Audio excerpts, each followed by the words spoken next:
Okay, so we're coming off the NASCAR Cup Series race at Iowa this past weekend. William Byron picks up the win and retakes the points lead from his Hendrick Motorsports teammate Chase Elliott.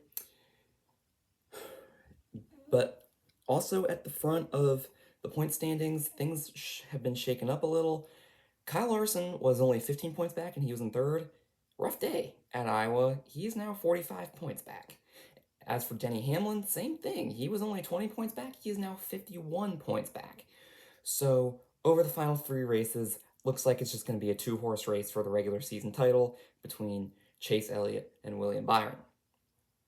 So, a few good runs I want to talk about from Iowa. Team Penske showed some life, for sure. You had Ryan Blaney finishing fourth, Joey Logano finishing ninth, and then Austin Cindric finishing 12th with their aligned car, the Wood Brothers Racing number 21, driven by Josh Berry, finishing 13th.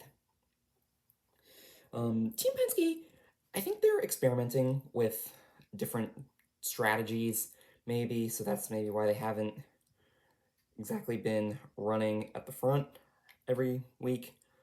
But I know for sure that they have speed. I think just the execution, like we saw some tire failures at Indy on those cars, maybe cost them better results.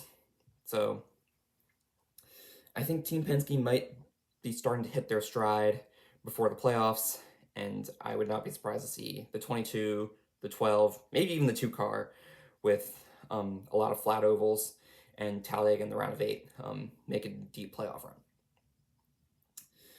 Also, RFK Racing, 2 cars in the top 5 for the second straight week.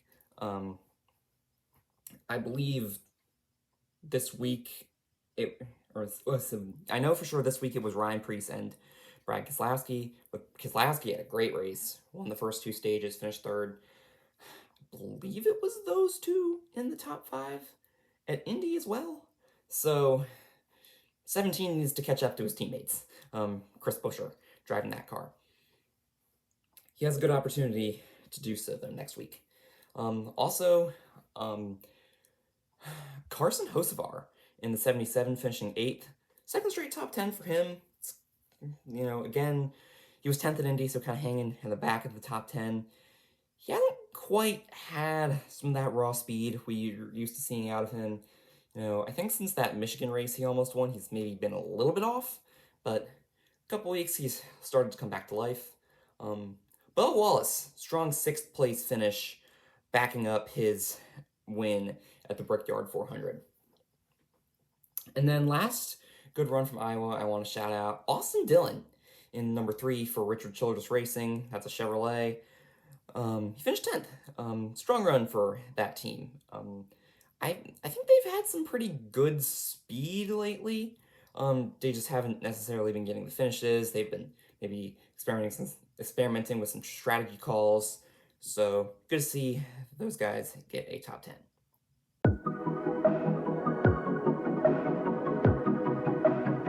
Okay, so we have Watkins Glen this coming week. Chris Buescher is the defending winner in a close finish between himself and the king of the road courses, Shane Van Gisbergen. Van Gisbergen is probably the favorite. Buescher will be one to watch for sure, as he only has one road course win, and it was that Watkins Glen win, but he has been really consistent, has had a ton of strong runs, turning left and right, so I wouldn't call him the favorite. I would still call SVG the favorite, but he's definitely one to watch. Chase Briscoe as well is another one to watch. He is coming off a second place finish and back-to-back poles, back-to-back poles, 3 second place finishes in the last 4 races, and 4 top 2 finishes in the last 7 races. Those 3 second places and a win at Pocono. Wow. This 19 team is really hitting their stride. Martin Truex Jr. only won 1 time at Watkins Glen, and it was in the old car for a different team with a different crew chief, not with James Small, who is with Briscoe now.